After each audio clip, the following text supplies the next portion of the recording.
Hi అండి. నమస్తే. My beautiful family అంతా బాగున్నారు కదూ. మీ సుస్వరవాణిలో బాగుందండి. ఒక స్త్రీ పుట్టుక నుండి బాల్యం, యవ్వనం, నడివయసు, వృద్ధాప్యం ఇన్ని దశలు ఉంటాయి కదా.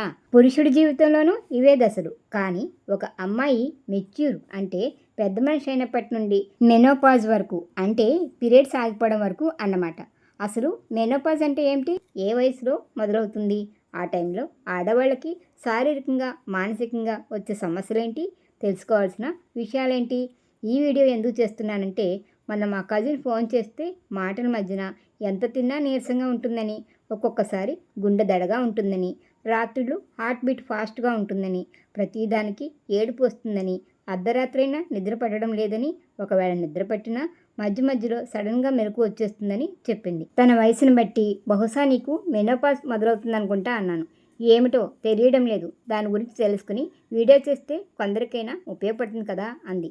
అందుకని మెనోపాజ్ గురించి నేను తెలుసుకున్న విషయాలు మీకు అందిస్తున్నాను. ప్రతి స్త్రీ తప్పనిసరిగా తన శరీరం గురించి, శరీరంలో జరిగే మార్పుల గురించి కొంచెమైనా తెలుసుకుని ఉంటే మంచిది కదా. ఇది ఆడవాళ్ళకి మాత్రమే కాదండి, స్త్రీల గురించి పురుషులు కూడా తెలుసుకోవాల్సిన విషయాలే. ఆడవాళ్ళకి ఫస్ట్ పీరియడ్, రీప్రొడక్టివ్ ఏజ్ తర్వాత వచ్చేదే మెనోపాజ్ స్టేజ్ అన్నమాట. ఇలా దశల వారీగా చాలా రకాల మార్పులు వస్తాయి. ఒక అమ్మాయి మెచ్యూర్ అవడమే ఫస్ట్ మెన్స్ట్రువల్ పీరియడ్.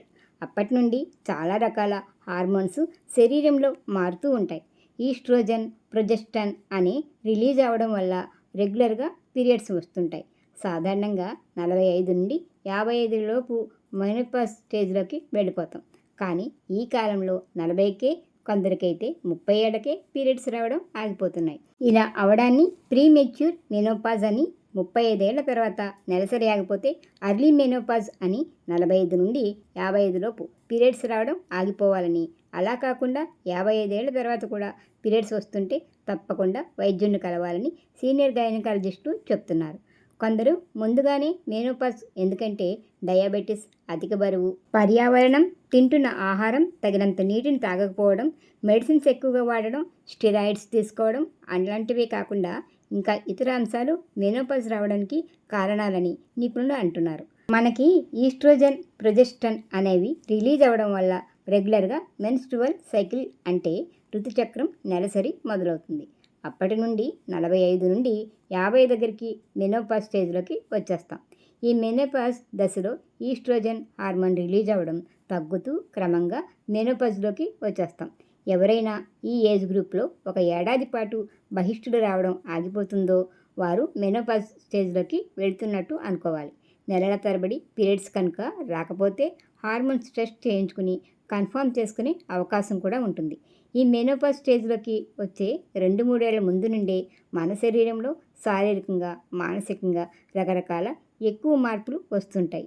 అవి కొన్నాళ్ల పాటు కొనసాగుతాయి. అవేమిటో కూడా మనకు కాస్త తెలిసి ఉండాలి కదా. స్త్రీలలో ఈస్ట్రోజన్ ఉత్పత్తి అవడం అనేది ఒక వరం అనుకోవాలి. అది తగ్గుతున్నప్పుడు చాలామందిలో యాంగ్జైటీ, డిప్రెషన్లోకి లోనవుతారు. నిద్ర సరిగా పట్టదు. ఒకవేళ పట్టినా మధ్యలో సడన్గా మెలకు వచ్చేస్తుంది. చిరాగ్గా, కంగారుగా ఉంటుంది. ఒక్కొక్కసారి చిన్న విషయాలకు కూడా కోపం రావడం, గట్టిగా అరచినట్లుగా మాట్లాడడం, తరచూ ఏడుపు రావడం, త్వరగా అలసిపోవడం, జాయింట్ పెయిన్స్, ఏ పని చేయాలన్నా ఆసక్తి లేకపోవడం, ఇలాంటివన్నిటి వాటితో మెనోపాజ్లోకి రాకముందే, అంటే పెరో మెనోపాజ్తో చాలామంది ఇబ్బంది పడుతుంటారు. శారీరకంగా అయితే ఈస్ట్రోజన్ రిలీజ్ తగ్గడం వల్ల వెజైనా డ్రైనెస్ అవ్వడం, అక్కడ స్కిన్ థిన్గా మారడం, యూరిన్ ఇన్ఫెక్షన్లు, యూరిన్కి ఎక్కువసార్లు వెళ్ళడం, సడన్గా ఒళ్ళంతా వేడిగాలులు, ఏసీలో కూర్చున్న చెమటలు పట్టడం, శరీరం అంతా వేడిగా అవ్వడం, ఆందోళనగా, మూడ్స్ మారిపోతుండడం, గుండె వేగంగా కొట్టుకోవడం, తలనొప్పి లాంటివి వస్తాయి. ఇవన్నీ మెనోపాజ్ రాకముందే మొదలవ్వడం. అలాగే కొంతమందికి పీరియడ్స్ ఇర్రెగ్యులర్గా రావడం, ఒకవేళ నెలసరి వచ్చినా బ్లీడింగ్ ఎక్కువగా లేదా తక్కువగా, కొంచెం కొంచెంగా రోజుల తరబడి అవుతుంది. మెనోపాజ్ దగ్గరికి వచ్చేవారికి శరీరంలో కాల్షియం లెవెల్స్ తగ్గిపోతుంటాయట. దానివల్ల ఎముకల్లో బలం తగ్గిపోతుంది. శరీరంలో బ్లడ్ సర్క్యులేషన్తో మార్పులు వస్తాయి. మెనోపాజ్ వచ్చిన 2-3 ఏళ్లలోనే ఆడవాళ్ళకి బోన్స్ బలహీనం అయిపోతాయి. మీరు ఎప్పుడైనా గమనించారా? పెద్దవాళ్ళు ఎవరైనా ఎక్కడైనా కింద పడగానే ఫ్రాక్చర్ లాంటివి అవుతుంటాయి. ఈస్ట్రోజన్ బాగా ఉత్పత్తి అయినన్నాళ్ళు మన శరీరంలో గుడ్ కొలెస్ట్రాల్ బాగుంటుంది. ఈస్ట్రోజన్ తగ్గిపోతున్నప్పుడు బ్యాడ్ కొలెస్ట్రాల్ పెరుగుతుంటుంది. బరువు పెరుగుతారు, కొందరికి స్ట్రోక్ లాంటి వాటికి దారితీస్తుంది. మెనోపాజ్లో ఉన్నవారికి విటమిన్ డి సమస్యల వల్ల స్కిన్ డ్రై అయిపోవడం, హెయిర్ ఫాల్ లాంటివి ఎక్కువగా ఉంటాయని డాక్టర్లు చెప్తున్నారు. కొందరికి తమ శరీరంలో వచ్చే ఈ మార్పులు అవి మెనోపాజ్ స్టేజ్లోకి వస్తున్నామనే సంగతి కూడా తెలియక శరీరంలో ఏదో అయిపోతుందని కంగారు పడుతుంటారు. ఈ సమయంలో హై ప్రోటీన్ తీసుకోవాలి. కార్బోహైడ్రేట్లు ఉన్నవి కాస్త తగ్గించాలి. సోయా ప్రొడక్ట్స్, ఆకుకూరలు, పండ్లు, పాలు, సీడ్స్, మొలకలు, కూరగాయలు. నాన్ వెజిటేరియన్స్ అయితే వారానికి 1-2 సార్లు గుడ్లు, చేపలు, తగినంత నీరు తీసుకోవాలి.